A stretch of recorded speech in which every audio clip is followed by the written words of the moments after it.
Just because you've seen this thing for a long time and it regularly occurs does not mean that that is what should be happening. Hello and welcome to Episode 5, Season 2 of your Cyber Threat Intelligence podcast. Whether you're a seasoned CTI expert, a cybersecurity professional, or simply curious about the digital battlefield, our expert guests and hosts will break down complex topics into actionable insights. On this episode of Season 2, our host Pedro Kertzman will chat with Joshua Copeland, cybersecurity executive, CISO, board advisor, and graduate professor at Tulane University, with over 25 years of experience across federal, state, and private sectors, including a 22-year Air Force and State Guard career. Joshua is the creator of the viral LinkedIn series Unpopular Opinion and author of the book Unpopular Opinion, Burning Down the Bullshit to Rebuild Cybersecurity, a no-holds-barred manifesto challenging certification theater, fear-based marketing, and broken security culture. Over to you, Pedro.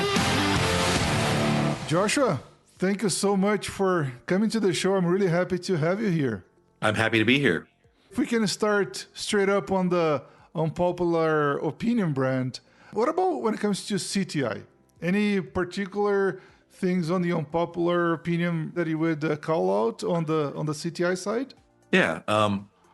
I've found across the industry, CTI is a lot of shiny PDFs and not a lot of actionable intelligence. We say that we do CTI. We, go out and buy all this, vendor stuff, pump that in and literally do nothing with it. So we say we have it.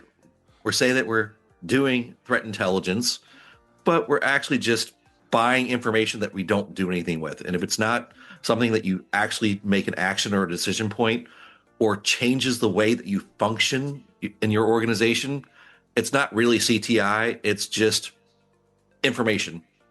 And information on its own is useless. That's great. I agree. It's not, I wish it was, as simple. It doesn't work that way, right? On the other hand, have you seen, people kind of understanding similar things, that it's not only a tool issue or not just buying reports or feeds, actually companies, organizations, public sector, operationalizing CTI? Have you seen any move on that direction? I've seen some companies do really, really well at looking at their threat space, particularly ones that are active in their industry ISAC, whether it's auto, water, the multi-state ISAC, financial services, where they're truly looking at what is happening in their field, what's happening to their near peers, and making decisions based off of that. So I know some folks in the auto industry, and when the big Jaguar attack happened a few months ago, they actually took a really hard look at what threat intelligence they had, what they had in their environment, and did the one thing I think is truly critical when you talk about CTI is a lot of times we tune everything for what's normal in our environment. And what's normal in your environment is not necessarily what's good in your environment. Just because you've seen this thing for a long time and it regularly occurs does not mean that that is what should be happening.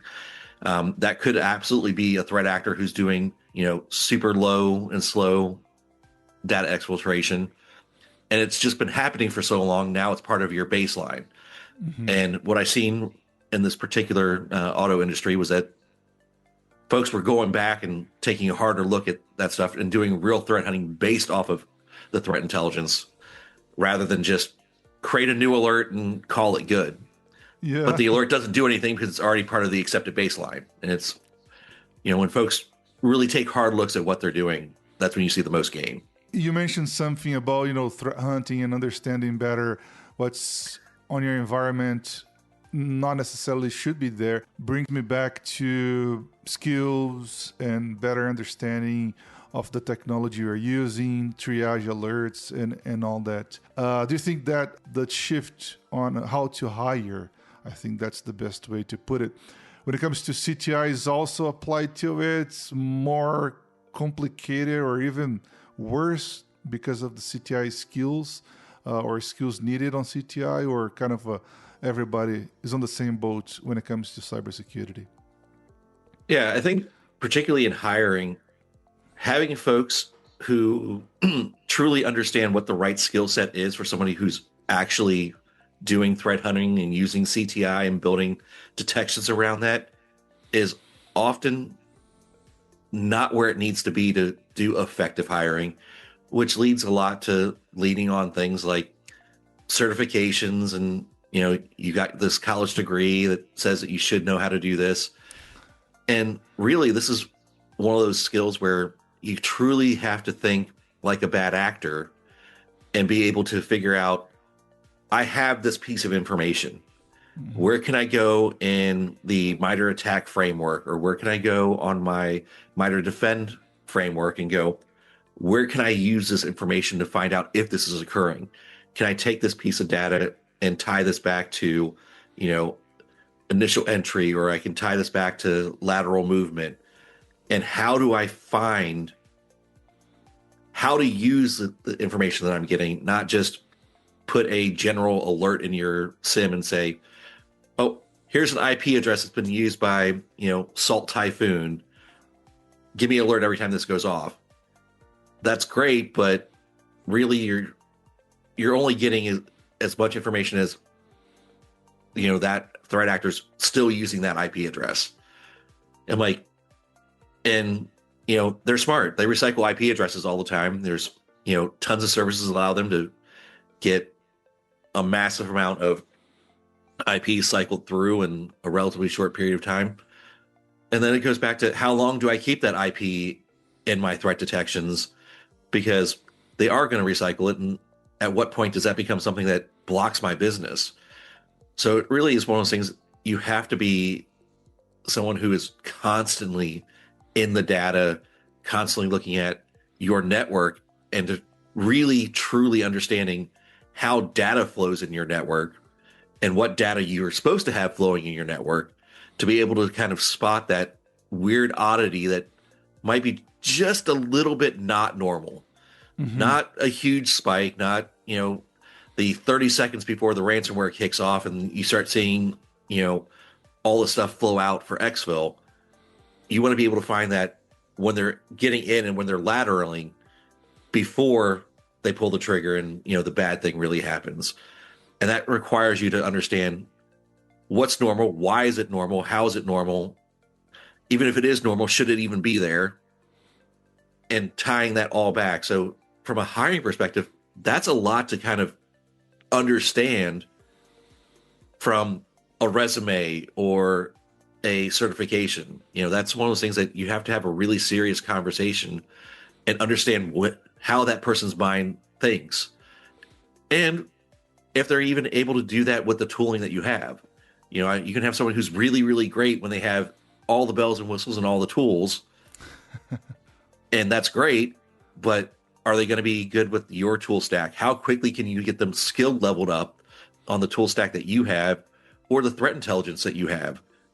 Coming from my background in DoD, where we had tons and tons of really good threat intelligence, and then going into doing state government work where there's very little threat intelligence. They don't have budget to go out and get a recorded future or an anomaly.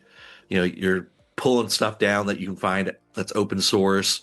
You're pulling out stuff from MSISAC, if you're lucky enough to have that, because now it's a subscription model. And kind of figuring out, how can I use this? And am I really even a target? Is doing a threat detection for this worth it? Like, if you're we'll say a manufacturing industry and there's a threat actor that's targeting water treatment centers, yes, that's valid threat intelligence.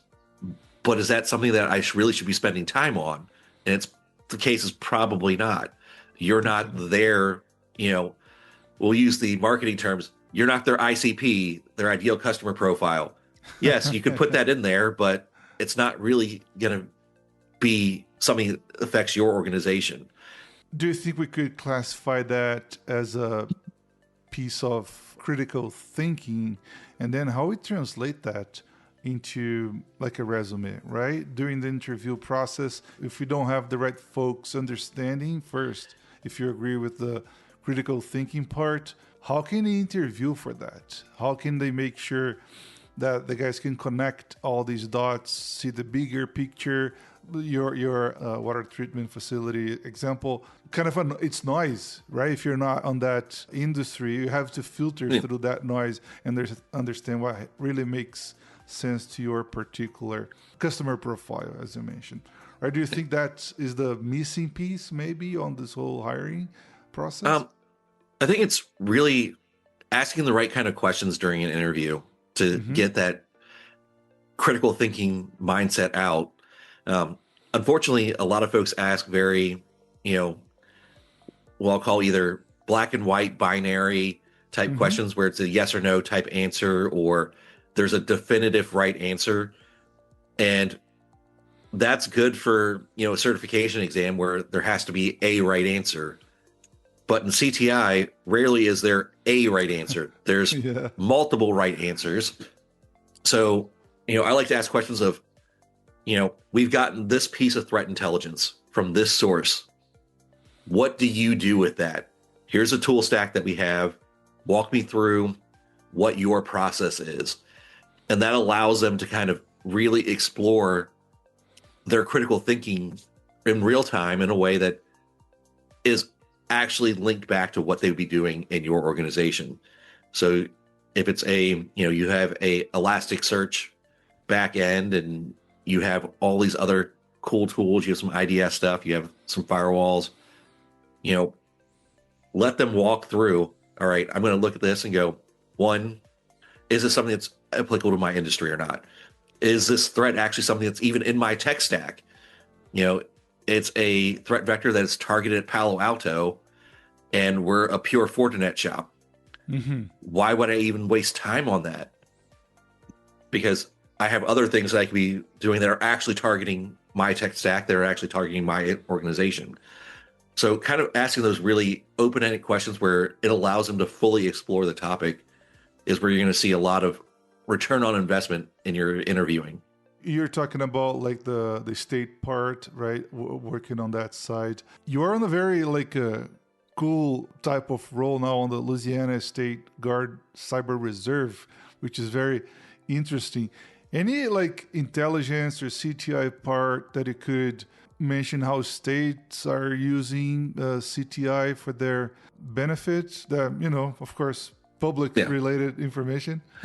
Yeah, there are a lot of states. Louisiana is one that has an intelligence fusion center, where it actually combines intelligence, law enforcement, and the local military department to kind of put all the right people together in the right place so that when this stuff comes in, they can figure out how best to accurately use that.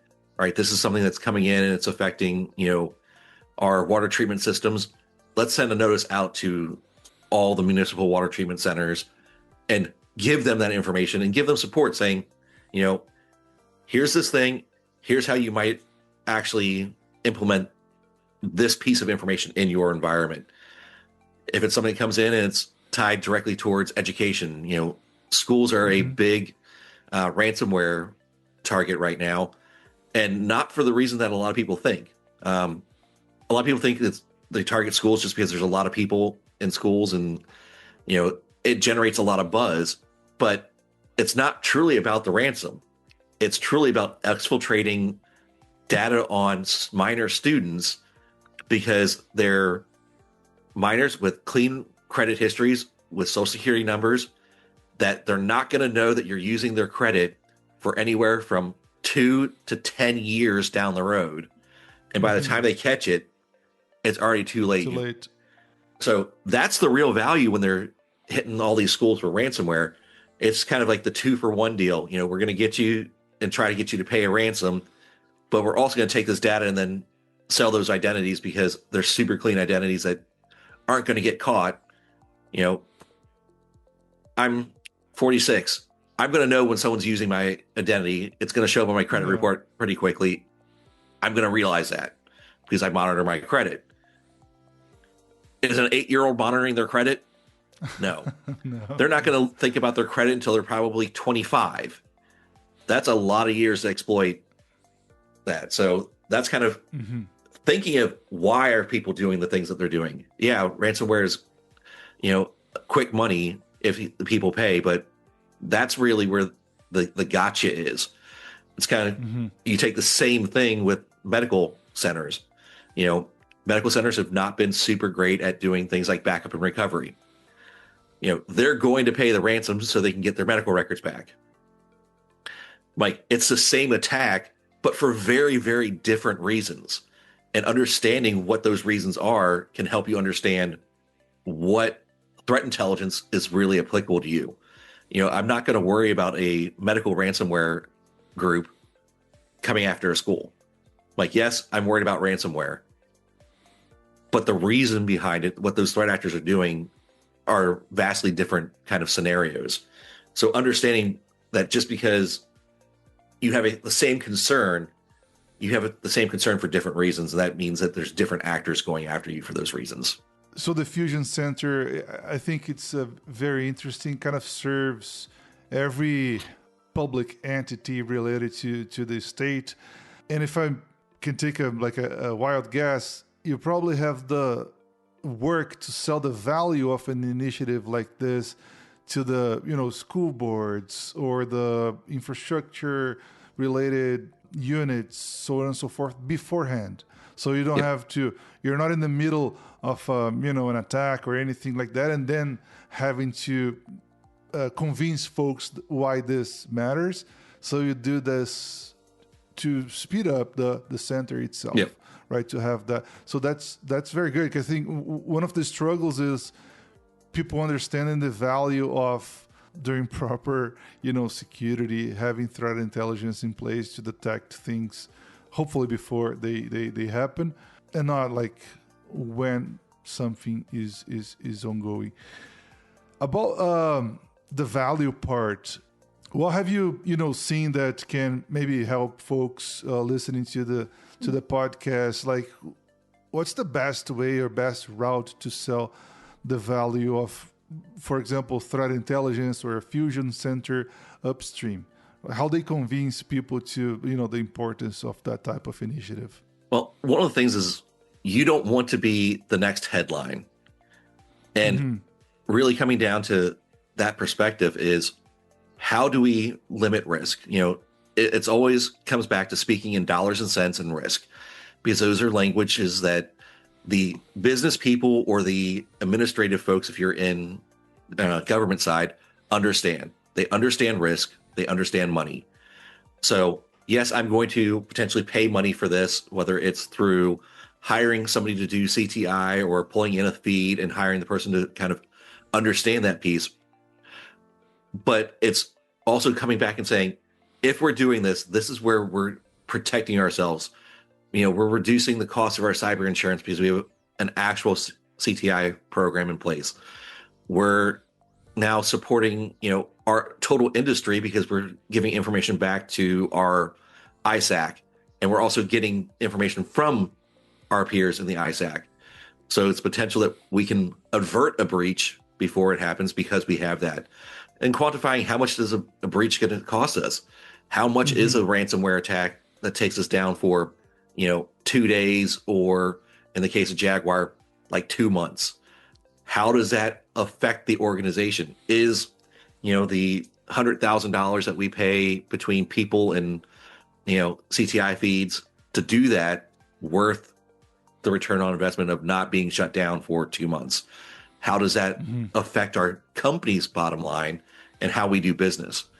And when you kind of start framing things like that, you start seeing better return on investment. Same thing in state and local government, where you have folks who are historically understaffed, under-resourced, and are not highly skilled across all these areas because they're doing 3 different jobs. A small municipality might have 3 people running their entire IT department for the city, the parish, the county, whatever the case may be. There's only so much they can do.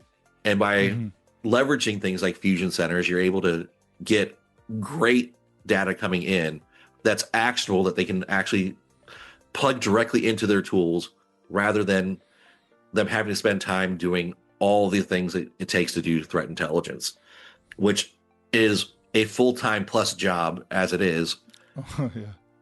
If you don't have a huge team to do it. And to be fair, most organizations don't have a full team doing it. Typically, it's if they have anybody, it's one person. And you're lucky if they're doing that full time and not doing it in addition to one or two other roles. So anything you can do that can make their job easier, faster, is going to be an advantage to your organization.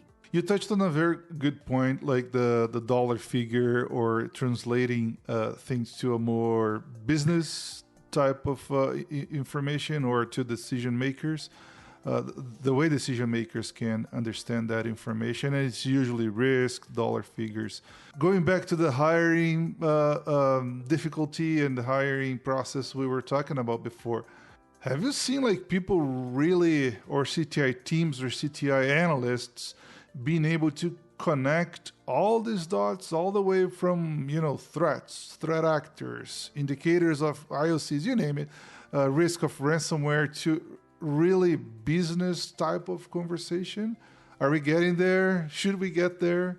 Anything on that side? I'm like, should we get there? Yes. Are we there? I would argue that for the vast majority of folks, we're not quite there yet. They're very, very good at understanding the threat kill chain of how the attacks happen, where the CTI falls in. And this is not specific to CTI either. It's specific to cybersecurity as a whole. We've not been really great at explaining what we do for the business and how we generate results for the business. And that's something that we have to spend a lot of time upskilling ourselves on, because it's unreasonable to expect the MBA from Wharton to learn cybersecurity. That's not going to happen. We need to talk in the language they understand, which means we need to be able to tie back. These are the things I'm doing, and this is how it affects the business in ways that affect either revenue, increase revenue, decrease revenue, or puts us in a position where we could be sued, which in turn goes back to revenue. On the government side, it's all about, your organization's mission and protecting your constituents. It's kind of the same thing, just you're switching it from pure dollars and cents into, protecting citizenship. So with that, it's really kind of the onus is on us to learn how to speak better to the business. I can have a really fantastic CTI analyst who's doing great things, but if I can't tell the business that here's what they're doing, here are the things that we found, here's how having this position with this money spent has helped protect the business, I'm not doing my job as a leader, and I'm doing a disservice to my CTI folks, because they're not, one, getting the credit they deserve, because ultimately, a lot of times in cybersecurity as a whole, we do a lot of really great stuff, and we do a poor job at explaining all the things that we're doing and how that either aids the business or causes the business to accelerate faster. And when we start doing that, you start getting better buy-in from folks. I'm debating if we should go down this path, but I think it's important. There's like so much buzz nowadays, but what about AI and cybersecurity, and even if you want to go down to CTI, how you see the whole, like the speed that things are happening, like insane speed that we see AI these days, how you see this within the industry now, and how could AI help shape the cybersecurity industry down the line as well?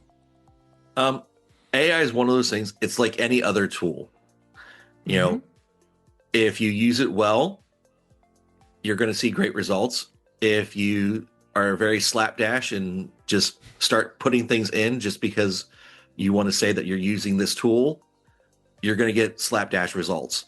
And I can use the CTI analogy, where if I just start pulling in feeds and alert on everything, yes, I can say I'm doing CTI, but I'm not getting anything that's valuable out of it. I'm getting, hundreds and hundreds of false alerts that have nothing to do with my business or what's going on in my network.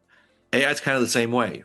You can use AI in a way that gives you lots and lots of churn and, lots of information, but is it usable and actionable? I'm a big proponent that AI should be very, tailored and very specific to what you're doing. And the smaller you can make it, the better results you're going to get. AI is all about kind of the ability to do prompt engineering in a way that makes sense. So, using your AI, this is who you are. This is what your experience is. Here's your left and right guardrails. Here are the things that you're allowed to do. Cite your sources. Go back and check your sources after you cited them. And using that for CTI is going to be one of those things that helps you do that at speed. But you still need the human in the loop to verify, does this make sense?